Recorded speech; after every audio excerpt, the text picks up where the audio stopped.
Então, vamos lá. Prontinho, já estamos aqui na nossa live. Hoje a ideia é discutir alguns exercícios da parte de estrutura. Então, deixa eu compartilhar aqui alguns. Eu vou discutindo, me interrompam aí quando tiverem dúvidas. Vai compartilhar, está chegando aí. Opa, prontinho. Esse é um exercício clássico, tá? Que fala o seguinte: em quais comprimentos de onda uma cavidade, um corpo negro, vamos supor ideal, tá? Que tem uma certa temperatura T, irradia. Ou seja, qual o comprimento de onda que esse corpo T irradia com maior intensidade, ou que irradia mais por unidade de comprimento de onda? Qual que é o pico daquele espectro de emissão? Tá? Então, isso vai sair pela lei de Wien, que relaciona o comprimento de onda máximo com a temperatura. Eu acho que eu tenho aqui, ó. Esse máximo aqui, que corresponde a 6.000 Kelvin, esse máximo a 5, esse máximo a 4, esse máximo a 3, e há uma relação entre o lambda máximo e a temperatura. Essa relação, essa aqui, ó, lei do deslocamento de Wien. Bom, lambda máximo vezes a temperatura é uma constante. Essa constante é a constante de Wien dada por essa expressão aqui. Tá? Bom, aqui é só uma continha. Então, se eu quero lambda, basta eu dividir essa constante por T. Tá? Eu fiz aqui em vários casos. Imagina que eu tenho um corpo aí a 1.000 Kelvin, 2.000, 2.700, 4.000, 4.500, 6.000, 7.500. Tá? Então, o lambda máximo que eles emitem, fazendo essa continha, essa constante por T, tá? Então, em termos de unidade, essa constante aqui ó lá, é metros vezes Kelvin, dividido por Kelvin, vai dar metro, comprimento de onda em metro. Então, é o que eu calculo nessa coluna aqui, ó, comprimento de onda em metro. Tá? Que eu vou passar para nanômetro. E aqui uma correção. Não é nanômetro, é nanômetro. Sistema Internacional de Unidade, os prefixos têm a primeira sílaba tônica. Nanômetro, micrômetro. Tá? Então, esse negócio de falar tantos micrômetros significa tantos instrumentos de medida. Mas isso não é uma unidade. O que o micrômetro mede é em micrômetro. Tá? Então, o sistema internacional, isso é uma regra definida internacionalmente, é micrômetro, nesse caso aqui, nanômetro. Tá?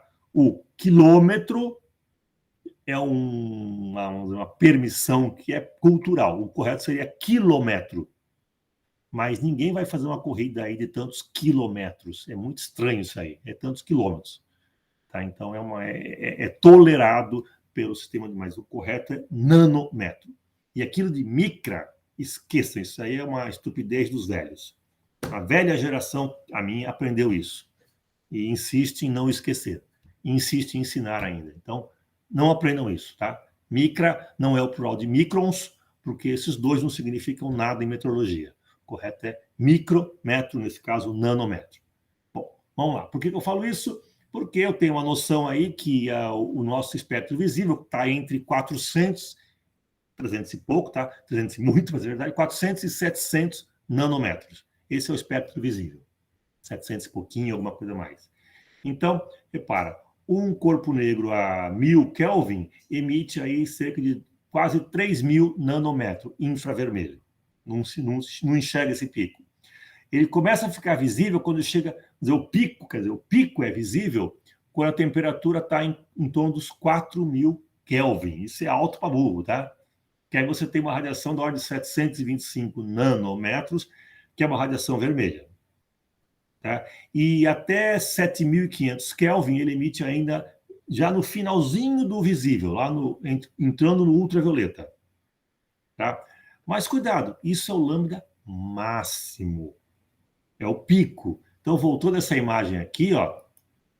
Então, repara que o 4.000 Kelvin, o máximo está aqui, ó, é um máximo infravermelho. Porém, um corpo a 4.000 Kelvin, você vê ele já emitindo luz. Por quê? Porque ele emite em todos esses comprimentos de onda, desde esse pequenininho aqui, ó, segue essa curva aqui, ó, até muito grande. Então, ele tem uma faixa visível. Então você já enxerga. Um corpo a 3.000 Kelvin, repara, já tem um pouquinho de visível. Você começa a enxergá-lo emitindo luz. E conforme você vai aquecendo, qual a primeira cor que você enxerga? Tá? É a vermelha. Por isso que quando você põe algo para esquentar, e ele chega a emitir luz, tá? A primeira cor que surge é vermelha. Se você continuar esquentando, começa a aparecer um pouquinho de laranja. Depois um pouquinho de amarelo. Então aquele vermelho começa a ficar um pouquinho mais amarelado e daqui a pouquinho, vamos dizer, conforme vai entrando o verde, o azul, ele vai se tornando branco. Porque aí você está recebendo todo o espectro visível. Então, em temperaturas baixas, ele é predominante, baixo que eu digo é 2.000 Kelvin aqui, tá? É basicamente vermelho. Conforme você vai aquecendo, você recebe primeiro só vermelho, depois vermelho mais laranja, depois vermelho, laranja, amarelo, e vai misturando. Quanto mais você mistura, mais branco fica. Então, a 6.000 Kelvin, repara, você enxerga toda essa mistura de cores. E mais um monte que você não enxerga para cá, infravermelho, e mais outro monte que você não enxerga para cá, ultravioleta. Tudo bem? Tá? Então, cuidado. O lambda máximo pode estar no infravermelho, como eu calculo aqui. Mas você já está enxergando esse objeto a 2.700 Kelvin. Tá? Porque apesar do pico ser infravermelho, aquela cauda já está no visível. Então você enxerga. Tá? Um problema da lâmpada incandescente, aquela de filamento, problema não, uma característica, é que você passava corrente, o filamento acendia e esquentava e emitia luz como se fosse um corpo negro de, eu não sei agora a temperatura, sei lá, 1.500, 2.000 Kelvin. Não sei, você tem que confirmar certinho isso aí, tá? O que acontece? Ah, você viu uma luz branca. Sim, você enxergava a luz branca, mas você não enxergava um monte de ultravioleta e outro monte de infravermelho. Então você gastava muita energia e só uma pequena parte transformava em visível e iluminava. Uma outra parte transformava em calor, infravermelho, e a outra parte ultravioleta. Exagerando um pouquinho, em câncer de pele. Vai. Não é bem assim não, mas tudo bem. Mas é uma radiação mais energética que pode produzir uma quebra de uma molécula. Tá? Por isso que a lâmpada de filamento era muito pouco, vamos dizer assim, eficiente. Muito da energia que você pagava, corrente elétrica, virava luz não visível. Então, você quer iluminar com uma luz que não ilumina, você está jogando dinheiro fora. Tá? Então, muito das lâmpadas antigas tinham esse problema. Muito consumo para pouca eficiência. Tudo bem? Então, não confunda o lambda máximo com todo o espectro. Apesar do lambda máximo estar aqui no infravermelho ou aqui no ultravioleta, você tem toda uma região do visível que foi aqui ativada. Então, você enxerga luz. Tá? E quanto maior essa região, mais branca é a luz. A não ser num caso talvez muito intenso, vamos tentar imaginar aqui, onde, repara, conforme se aquece, esse pico vai vindo para cá, vai vindo para cá, vai vindo para cá. O pico está tão aqui no ultravioleta que o rabinho dele aqui, ele tem muito azul, muito violeta e bem menos aqui de vermelho. Então vai te dar uma coloração um pouquinho mais azulada. Mas isso tem que estar muitíssimo mais quente, tá?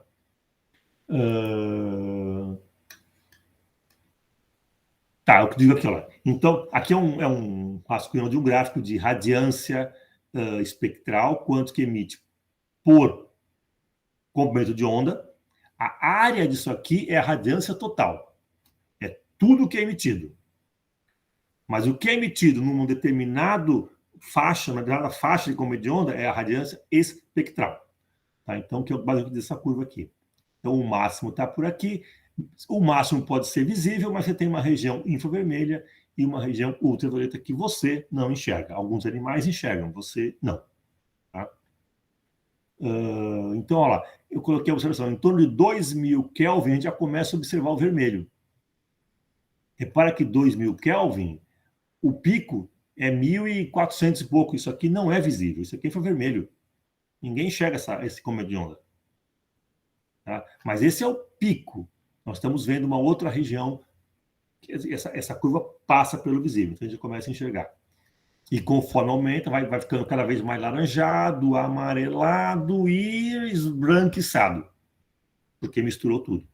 Tá? E uma curiosidade, se você for comprar lâmpadas LED, você vai ter aí praticamente dois tipos de lâmpada. Uma que roda em torno dos 6.500 Kelvin, a chamada lâmpada fria, a luz branca, e a outra em torno de 2.700 Kelvin, que é a luz quente ou a luz amarelada. É claro que isso aqui não é a temperatura da lâmpada, nem do filamento, porque não tem filamento. É uma lâmpada bem mais fria. Tá? Então, aquele conjunto de LEDs emite uma radiação como se fosse um filamento dessa temperatura aqui. Tá? Ou dessa temperatura. Então, repare, são dois valores comerciais, 2.700, 6.000 e pouco. Se a gente olhar essa curva aqui, ó, repara, o 2.700 emite uma cor, basicamente um vermelhinho, não é uma cor muito clara, é uma cor, é aquela mais não é escura, mais como é que eu falo? Como é que eu deixo aquela cor mais amarelada? Então, uma lâmpada de LED de 2.700 Kelvin emite esse pouquinho aqui, ó. Ele está emitindo essa parte visível aqui, ó. Quer dizer, ele não emite isso aqui tudo não, tá? Porque isso não é um filamento. Mas a parte visível que nos interessa, porque você quer uma lâmpada que ilumine, ela simula esse pedacinho aqui. Então, por isso que é uma luz meio amarelada. Já uma lâmpada LED de 6.000 Kelvin, que não tem essa temperatura, mas ela simula a emissão de um espectro completo no visível, é uma luz branca.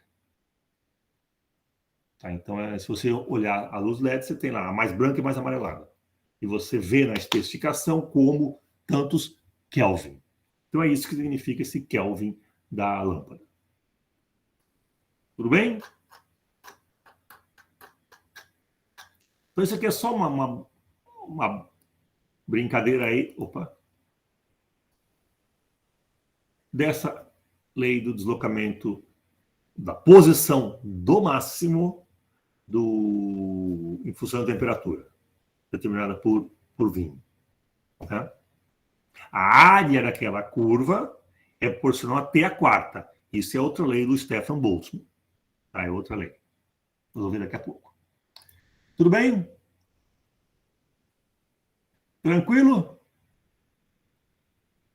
Deixa eu pular para cá. É um exemplozinho. Esse aqui eu achei no livro em inglês, não achei em português, não, tá? Mas fala o seguinte: ele pega uma esfera de tungstênio. Tungstênio é um materialzinho que faz o filamento da lâmpada incandescente, é um material que resiste bastante temperatura. Então, uma esfera de tungstênio com diâmetro aí de 2,3 centímetros, então uma bolona de gude assim, só que não é de gude, é bolona de tungstênio, é aquecida a 2.000 graus Celsius. Para fazer conta, tem que passar para Kelvin, tá?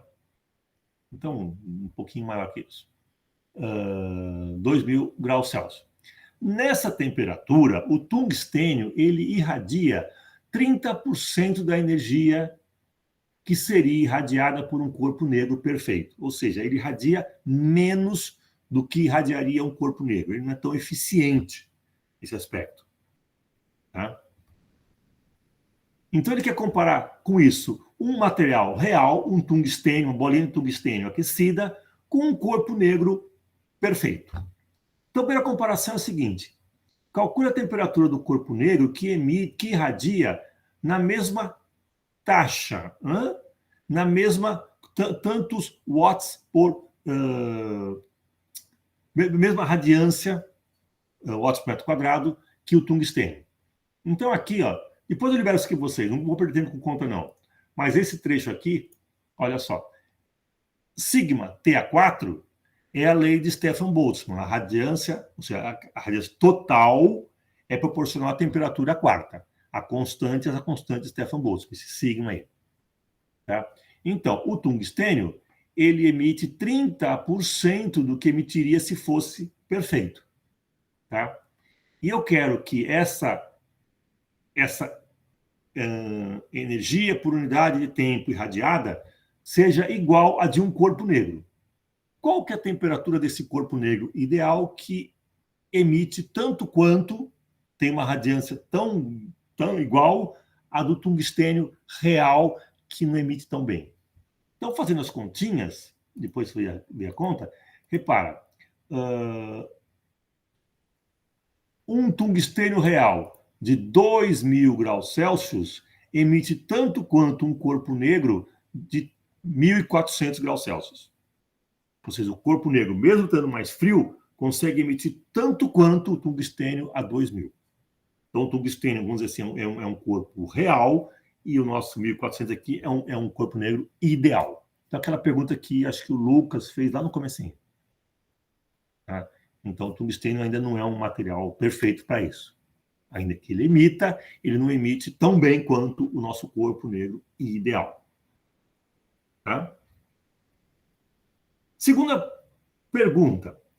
Qual que deve ser o diâmetro de um corpo negro ideal, então, que emite tanto quanto o tungstênio? Bom, então repara, o tungstênio era uma bolinha de 2,30 centímetros. O corpo negro que emite tanto quanto seria uma bolinha que tem 1,26 centímetros. Então ele poderia ser menor e emitido tanto quanto a bolona do tungstênio. Ou seja, ele é mais eficiente. Ele é, vamos dizer assim, o nosso limite de eficiência de emissão de radiação térmica. Porque ele é ideal. Tá? Então, nós temos que buscar na natureza modelos reais, mas quanto melhor esses modelos parecerem com o ideal, melhor. Tá? Então, aquele exemplo que eu comentei lá no passado, o espectro de corpo negro do Sol, tá? Se você pegar o espectro real do Sol e de um corpo negro a 5.700 e poucos Kelvin, eles são muito parecidos. Então, o Sol é um bom caso real, uma boa simulação assim, real, representação no mundo real de um corpo negro. Tá? Moral da história, o corpo negro é um emissor mais eficiente do que um corpo real. Tá? Então, essa é aquela questão que acho que o Lucas comentou lá no comecinho. O que mais? Então, o que mais que eu separei aqui para vocês? Esse aqui é muita continha, esse aqui é interessantíssimo, esse aqui também. Vamos começar por esse aqui, vai. Esse eu acho que é do próprio Heisenberg.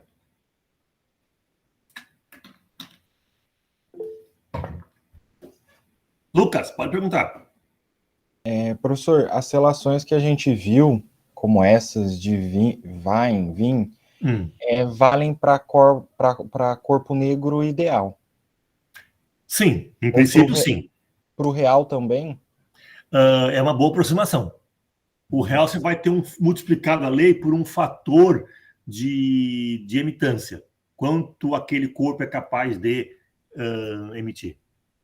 Aquele caso, o quartzo não vai emitir. Não vai absorver, não é um bom exemplo. Seria um anticorpo, um corpo branco, vamos dizer assim, sei lá, nem isso. Certo. Tá? Então você pode ter um fator aí de, vamos dizer assim, quão ideal é o teu corpo real. O perfeito é corpo negro. Tá? Uma estrela, por exemplo, só da astrofísica, da astronomia, é um bom exemplo. Uma estrela é um bom exemplo do corpo negro. Muita informação vem daí. A relação vai dar, então, mais próximo do ideal, certo? Sim. Ok. Tá? Se eu não estou errado também, numa siderurgia, você tem todos aqueles metais fundidos, vermelhos, geralmente, lembra? Aquelas imagens. Você consegue também determinar muito bem aquele material. Tá? Eles têm um bom perfil, bom espectro térmico. Tá? Mas vamos lá, essa questão aqui, ó. Que a ideia é bem interessante, essa ideia. Supondo que a temperatura da superfície do Sol é de 5.700 Kelvin, vamos usar a lei do Stefan Boltzmann para determinar qual que é a massa de repouso, a massa perdida pelo Sol por segundo. Como que é isso? É isso mesmo. O Sol, ao emitir luz, ele perde massa. Lembra da relação da relatividade? Então, quanto de massa de repouso o Sol perde por segundo na forma de radiação? Essa questão ela é fisicamente muito bonita. Porque o fato do Sol estar emitindo luz é que ele está se consumindo, ele está diminuindo, está perdendo massa. Ele vai daqui a pouco colapsar. Daqui a pouco não, mas vai um dia. Tá? Então essa pergunta fala isso. Quanto que ele perde de massa por emitir radiação com um corpo negro de 5.700 Kelvin? Tá? Ele dá aqui, ó, considera o diâmetro do Sol, ele dá essa informação. Felipe, pode perguntar. Ô, professor, a respeito dele ser um corpo negro, ele não tem que estar em equilíbrio térmico? Sim. Mas se ele está emitindo radiação, ele deveria estar recebendo numa mesma quantidade. Ou produzindo, de alguma forma, sim. Ok, então no caso ele está em equilíbrio térmico, ele recebe menos radiação efetiva do que ele emite. Não, ele está recebendo de algum lugar também. Ele compensa isso? Ele também está sendo iluminado, está produzindo reação nuclear, está fazendo um monte de bagunça nele. De forma que o balanço energético mantém a temperatura constante. Porque assim, eu fico pensando, por exemplo, quando ele está emitindo luz, se ele está perdendo massa por emitir, de certa maneira, ele também está ganhando massa por receber essa luz. Porque quando ele recebe a radiação, de ele outros. também ganha massa. Também ganha massa, sim. E se ele está em equilíbrio, então, na verdade, ele não está se consumindo, né? Se o equilíbrio fosse só entre radiação e por radiação... Por radiação, acho que não. O problema dele é gravitacional. Tá, tudo isso aí tem massa e essa massa vai, daqui a pouco, vai colapsar. Numa escala de tempo não humana, tá? Não se preocupa, não. Ok. Fique tranquilo. Tem muita praia pela frente ainda. Tá? Então, só continuando, o que não é uma resposta, mas aumenta a expectativa. A segunda pergunta é: qual que é a fração da massa do Sol que é perdida por ano? Quantos por cento da massa do Sol ele perde por ano? Emitindo radiação.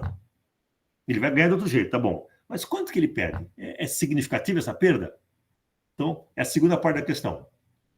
Tá? Então, vamos passar aqui rapidinho. Aqui estão os dados, temperatura, o diâmetro do Sol. Já passo para Kelvin, metro, quilograma, tá tudo isso aqui. Ó. Constante da velocidade da luz, a constante de Stefan Boltzmann, em watts por metro quadrado vezes Kelvin a quarta. Aqui está a lei de Stefan Boltzmann. A radiância é proporcional a T a quarta. Isso é aquela área daquela curva, a integral de tudo aquilo lá, a integral entre zero e infinito, todo o espectro. Isso é radiância total, tá? Ela é dada em watts por metro quadrado. Tá? Ou seja, potência por área. Então, se é assim, vamos lá. Se a radiância por Stefan Boltzmann é sigma T a quarta, e por definição ela é todo a quantidade de energia por segundo, potência, joule por segundo, watt, por unidade de área, se eu igualo essa equação com essa, eu tenho essa aqui, ó. Tá, juntei, ó. P sobre A igual a sigma T a quarta. Só que a área do Sol é pi... Não, 2πr quadrado. Tá, eu coloquei em diâmetro aqui, tá bom. Não, 4πr quadrado. A área da esfera do Sol, do esférico. 4πr ao quadrado, ou πd2. Juntando tudo, eu consigo escrever que essa potência irradiada pelo Sol é dado por essa expressão, isso aqui está joules por segundo. Tá? E falta agora colocar a letra, númerozinho aqui, depois eu coloco o número. Mas vamos lá. A potência indica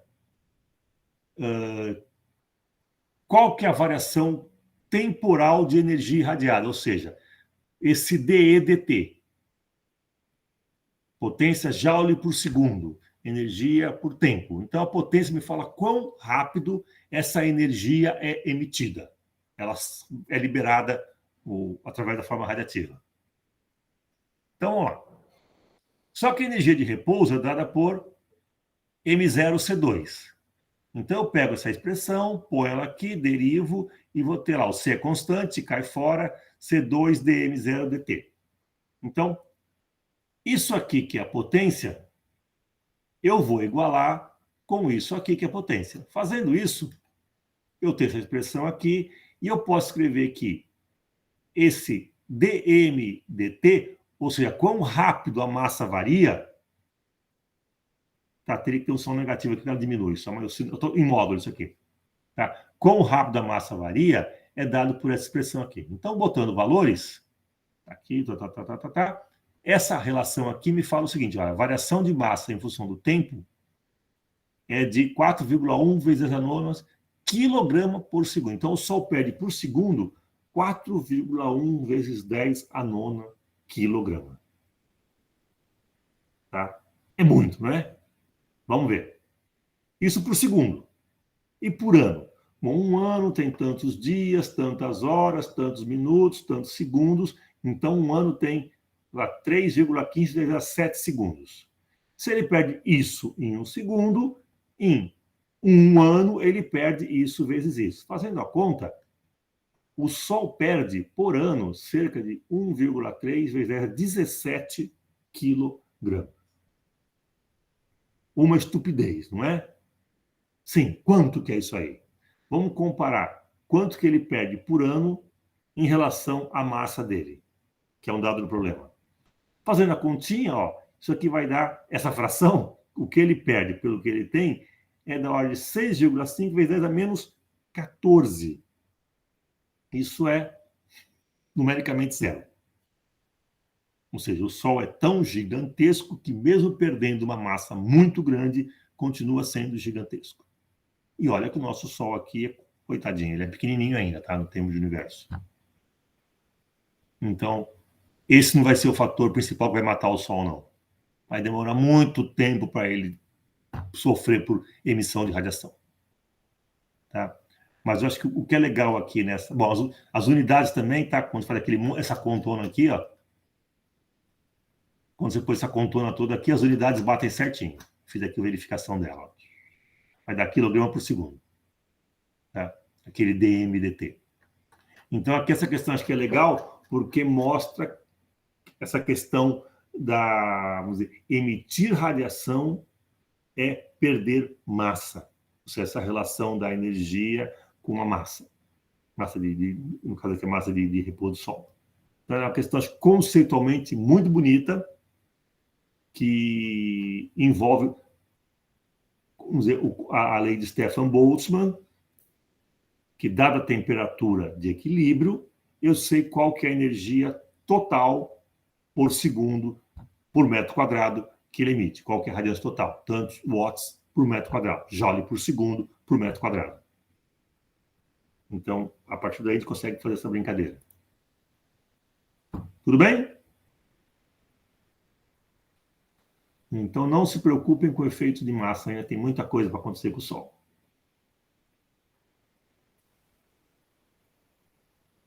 Essa questão aqui eu não botei o enunciado. Pô. Mas ele quer saber...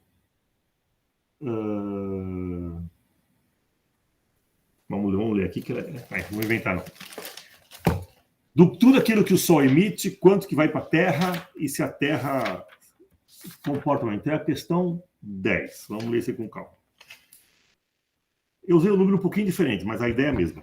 Então, ele fala, a taxa média de radiação solar incidente por unidade diária sobre a superfície da Terra é de 300 e... Cadê? Ué. Tá, é de 350 watts por metro quadrado. Então, isso é o que chega do Sol aqui na Terra por metro quadrado. Watt. watts, joule por segundo, então a energia por unidade de tempo, taxa de variação de energia por área. Joule por segundo, metro quadrado, ou watt por metro quadrado. Então, chega aqui no planeta nosso, em média, 350 watts por metro quadrado.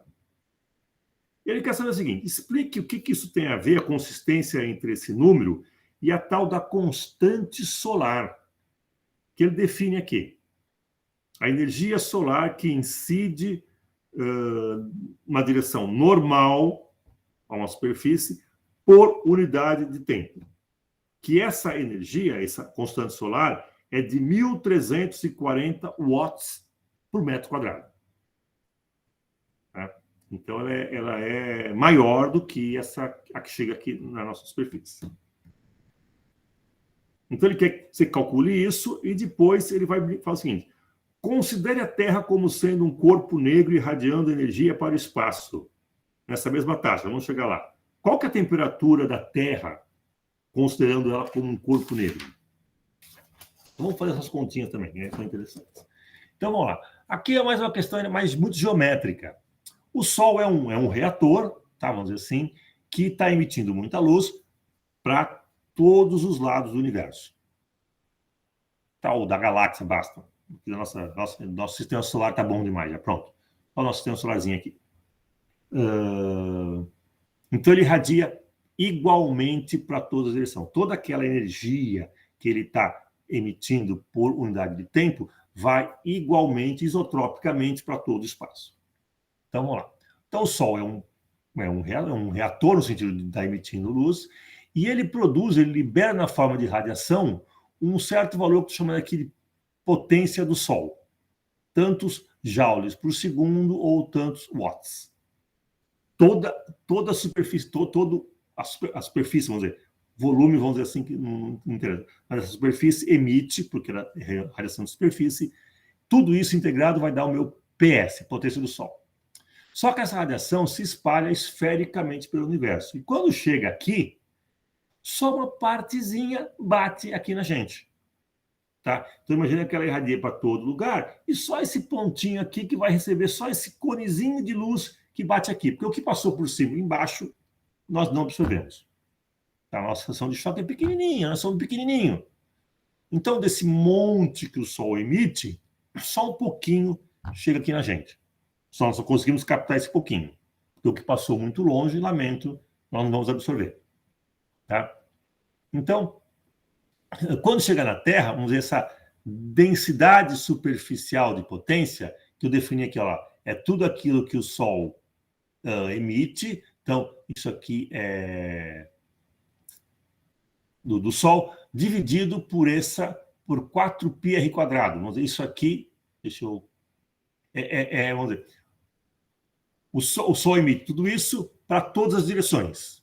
Então, essa constante solar aqui, tá, vai me dar quantos watts por unidade de área. Tá? De tudo aquilo que o Sol emite, esfericamente, vamos dizer assim, simétrico, essa energia por segundo, por unidade de área, é dado por esse valor aqui, por esse S. Então, vamos ver aqui. Ó. Se eu botar alguns númerozinhos, tá, eu sei quanto vale tudo, eu posso calcular quanto vale o S, o R e tudo mais. Então, repara, o Sol emite para todas as direções, porém, só uma pequena parte, só esse conezinho que chega aqui na Terra. E podemos tratar a Terra como se fosse um disco. Quem dá lá no Sol vê um disquinho, uma Terra plana. Horrível. Mas como se fosse a Terra plana. Tá? Vê esse círculozinho de raio πr². Então, aquela energia que foi irradiada em toda aquela casca esférica, tá? Só aquela areazinha correspondente ao Sol, à Terra, estou chamando de πr², esse Rzão aqui é o raio da Terra, é o que nós realmente vamos absorver.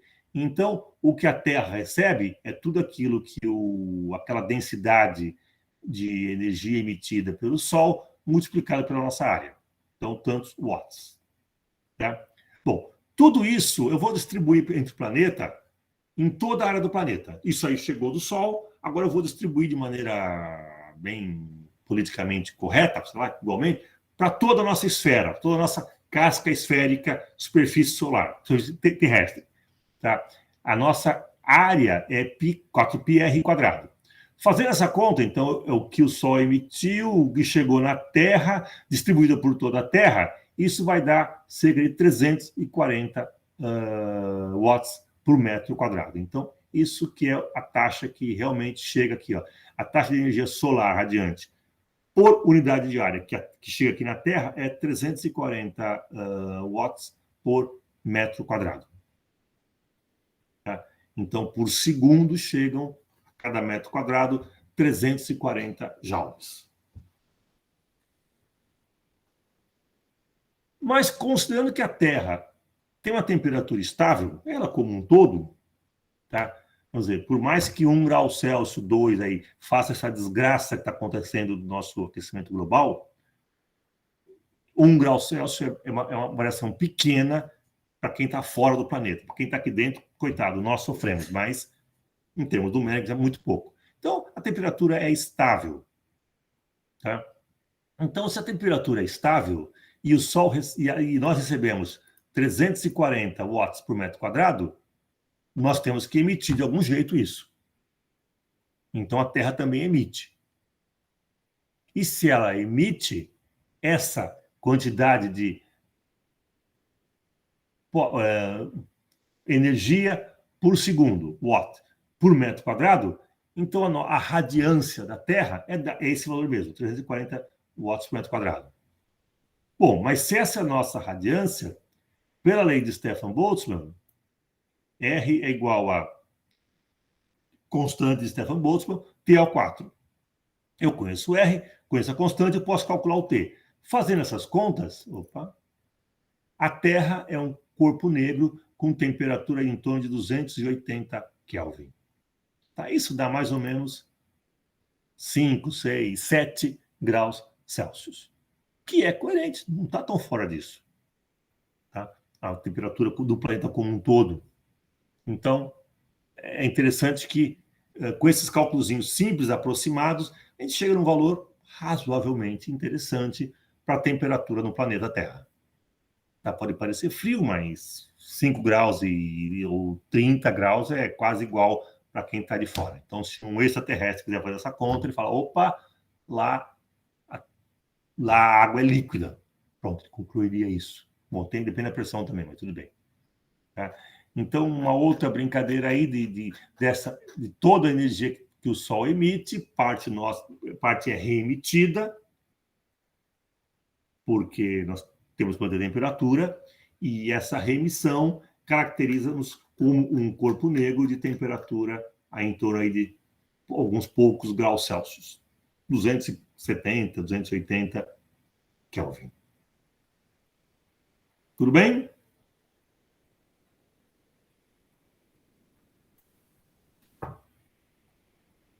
Tranquilo? Mais uma ainda? Podemos ir? Tranquilo, professor. Vamos embora. Facinho, né? Por enquanto tá, né? Não, repara, o bonito disso aqui é que as contas são simples. Estou usando basicamente, por enquanto, aqui Stefan Boltzmann e Leibniz, mas os exemplos acho que são interessantes. E você chegar a calcular uma questão da temperatura do planeta, dessa perda de massa do Sol, eu acho que são questõezinhas que eu imagino que vocês não esperavam a partir de um corpo negro. Tá? Então, acho que é legal isso aí. Essa aqui tem um pouquinho mais de conta? Não, ainda não. Não que eu simplifiquei essa questão. Aqui tem conta a questão 2 que eu tenho feita aqui, eu não passei a limpo ainda. Um dia eu faço isso. Mas vamos nessa questão aqui, a nossa última aqui, né? Acho que é das que eu separei a última. Fala o seguinte, uma cavidade, um corpo negro, uma cavidade térmica, né? Em equilíbrio a 6.000 Kelvin, tipo o Sol, tá, mas não é o Sol, uma cavidade fechadinha com um furinho de 0,10 milímetros, 0,1 milímetro, um furinho pequenininhozinho de diâmetro numa das paredes. Então, imagina um corpo fechado com um furinho. Ele está aquecido, 6.000 Kelvin está emitindo luz por esse furinho assim bem fininho. Na versão em inglês, se não me engano, é 10 milímetros. Na versão em português, eu acho que é 0,10. É isso? Essa é a questão 4. Isso, na versão em português é 0,10 milímetro, 0,1 milímetro de diâmetro. Na versão em inglês, se não me engano, é 10 milímetros. Só trocar um númerozinho aqui. Então, vamos lá. Ele quer saber qual que é a potência irradiada através desse furinho, porém, entre 550 e 551 nanômetros. Quanto de verde isso aí está emitindo? Essa é uma região, é a região do verde já. Tá, os 550 e pouco. Então, quanto de luz verde está emitindo esse meu corpo por esse furinho? Ele vai emitir por esse furinho todo o espectro típico de 6.000 Kelvin.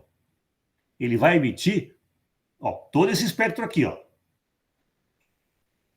de comprimento de onda muito grande até muito pequeno. Mas eu coloquei um filtro só para passar verde. Tá? Então, eu estou aqui com um filtro onde só vou medir entre 550 e 551 nanômetros. É um filtro muito bonzinho, tá? Um filtro de 1 nanômetro, pô, esse cara tá até... Eu acho que a questão é muito... A questão... Vamos dizer, ele está querendo quase que uma luz monocromática. Vai nos ajudar a fazer a conta, que eu vou poder fazer a simplificação fantástica aqui. Então, vamos lá. Os dados do problema.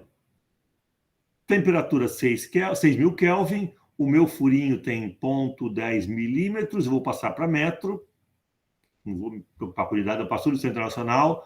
O meu lambda 1 é 550 nanômetros, que eu vou calcular a frequência dele, C sobre lambda, vai dar aí 5.451 10 a 14 Hz, muito alta frequência aí, luz visível, né? O lambda 2, 551, mesma conta, eu tenho aqui também em comprimento de onda ou em termos de frequência. Por que eu fiz isso? Já vou chegar daqui a pouco nisso. Então, eu calculo. Eu vou calcular aqui, qual que é a diferença, o módulo de diferença entre um e outro. Então, essa diferença aqui, é da ordem de só 10 a 12 Hz. Repara, 5,4, 5,4. Então, a diferença está aqui, nessa casa aqui. Então, de 10 a 12 Hz. E essa frequência média, se eu somar as duas e dividir por 2, vai dar isso aqui. Já vamos ver para aqui. Isso aqui eu vou fazer uma simplificação matemática. Daqui a pouco eu vou usar. O que mais que eu sei? A radiância total é quantos joules por segundo, qual a taxa de energia liberada, joule por segundo, ou watt, por unidade de área, metro quadrado, tem a equação 1.1 lá do livro, que eu também posso escrever como a integral da radiância espectral, ou seja, radiância total, radiância espectral. Tá? E eu vou integrar isso de frequência 1 a frequência 2, 550 a 551, que é o que eu estou interessado. Eu tenho um filtro que só vai ler isso aí. Fora disso, ele não lê. Bom, pegando a equação 1.4 e mais o segundo problema do livro, eu posso ter essa relação aqui, que a radiância espectral é proporcional à densidade de radiação volumétrica de radiação e tem esse fator CA4, que é o que calcula o problema 2, tá? Esse fator CA4 aqui. Então, vamos lá, vamos brincar agora. E essa densidade aqui de radiação é dada na equação 1,27 por 8π2, já é a formulação de Planck, já do corpo negro mesmo que funciona aqui, tá bom? Constante de Planck, constante de Boltzmann, constante de velocidade da luz. Então, aqui estão todos os meus elementos que eu preciso. Agora, eu vou começar a manipular isso aí. Então, vamos pegar essa integral aqui, essa integral aqui primeiro. Vamos integrar isso botando este integrando aqui dentro. Tá? Então, esse primeiro termo aqui. Então, repara, como as duas frequências, os dois comandos são muito parecidos, eu vou trocar a minha integral por uma mera somazinha. Vamos dizer, a integral disso aqui, imagina que é uma curva, é tão curtinho que isso aqui é uma curva praticamente suave, é um pedacinho de um trapéziozinho aqui. Qual que é a área disso? É a largura vezes a altura média. Largura vezes a altura média. Tá? Então eu troquei aquela integral feinha, integrar esse trambolho todo. Ou integro isso aqui e faço um monte de continha que eu não gosto de fazer, ou vou aproximar, fazer uma boa aproximação. Já que eles são muito próximos, tá? Esses dois limites são muito próximos, eu vou transformar essa área em isso aqui, ó, é a minha densidade volumétrica no valor médio, multiplicado pela largura. Então, isso aqui, imagina que puxa, como é que eu vou desenhar agora aqui? Não tem como desenhar. Eu tenho uma curva, aquele espectro, aquela distribuição, um pedacinho dela. Pega um pedacinho pequeno. É como se eu tivesse aqui uma reta que começa em frequência 1, termina em frequência 2.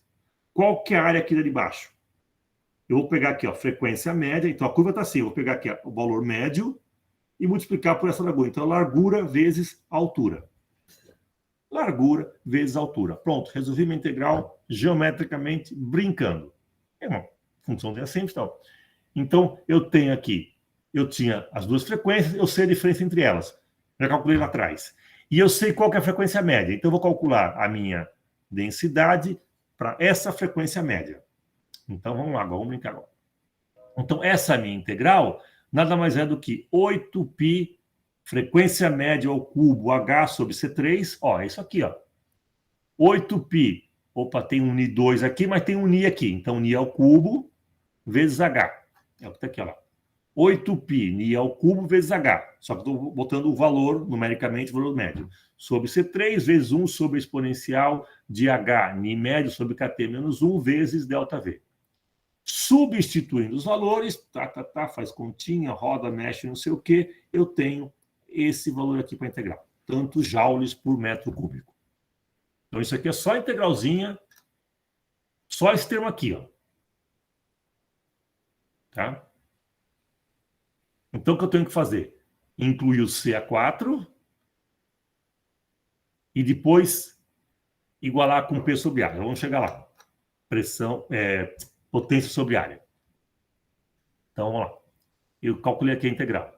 Agora, nós temos que a radiância total é C sobre 4 dessa integral que nós calculamos. Então, eu calculo aqui, ó, C sobre 4, multiplico por isso, eu tenho que essa aqui é a radiação joule por segundo, energia por unidade de tempo, por unidade de área, watts por metro quadrado. Essa é a minha radiância total. Mas a radiância total é a potência sobre a área. Então, eu tenho aqui que essa potência que eu quero aqui, qual a taxa de emissão de energia, entre 550 e 551 nanômetros, que eu já fiz aquela integral simplificada. Então, eu dou por aqui, eu tenho agora, então eu tenho o RT, eu tenho a área do furinho, tá aqui a área do furinho, e posso multiplicar. Então, isso vai dar que aquele furinho emite 0,8 miliwatts, 0,8 milijoules por segundo. Isso é muito pouco, isso aí não esquenta nem água. Tá? Mas é só para... No livro em inglês, como o furinho é maior, isso aqui é bem maior, tá? Mas é só que em vez aqui de botar 0,1 milímetro, eles colocam 10 milímetros. Aí muda os números, só isso. Tá? Então, aqui é um exemplo de uma cavidade. Isso é real, tá? Você pode ter uma cavidade... Esquentar 6.000 Kelvin vai ser fácil, não. Tá? Então, não é tão real assim, não.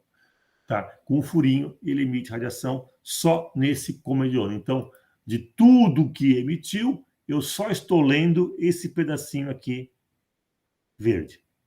Tá? Aqui dá para ver aquela integral. Ó. Eu tenho, vamos supor que aqui seja lambda 1 ou frequência 1 e aqui a frequência 2. Qual que é a área aproximada dessa parte verde? Repara, é um retângulo que tem essa base e tem a altura a metade entre esse e esse. Supondo que isso aqui, como é muito pequenininho, posso aproximar por uma reta, então eu pego o valor médio aqui, ó. Metade dessa altura entre esse valor e esse valor multiplicado por essa largura. Foi aquela integral que eu fiz sem integral. Pronto. Tá? E assim a gente tem a radiação emitida por esse furinho. Só nessa cor aí. Tudo bem? Então aí estão alguns exemplos. Eu peguei alguns aqui do livro só, não fiz todos. Que achei os principais. A segunda questão, tem até calculadinha aqui já. Ele vai pedir para calcular aquela constante C sobre 4. Continha, mas ele te dá uma dica da integral. Resolve fácil. É só um pouco de paciência e coragem que dá para fazer. O que mais? E aí está o nosso primeiro capítulo. Tudo bem?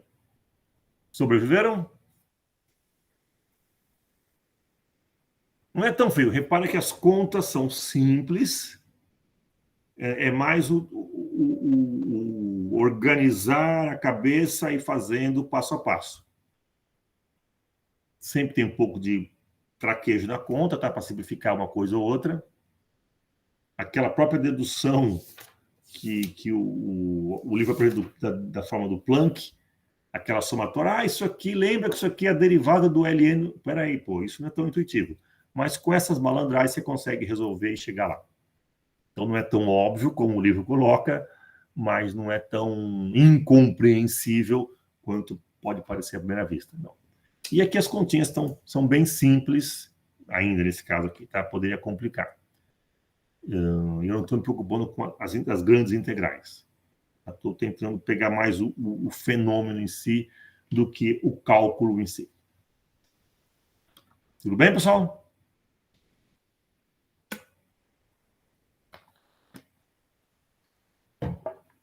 Alguma dúvida? Depois eu libero o PDF, é mais fácil, para vocês reacompanharem isso. Depois vocês pegam e fazem tudo de novo, vão acompanhando com mais calma e com um pouquinho de transpiração, resolve. Tudo bem? Alguma outra dúvida?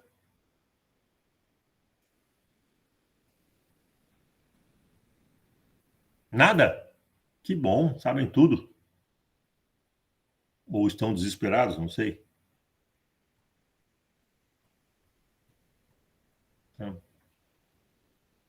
Então vamos encerrar por aqui. Já eu já disponibilizo esses PDFs para vocês se divertirem e treinar de novo. E para a semana que vem a gente já começa então o próximo capítulo e também nossas atividades. Então, posso fechar aqui a gravação? Então vou encerrar por aqui. Nenhuma pergunta mais? Então vou encerrar para não ficar muito extenso.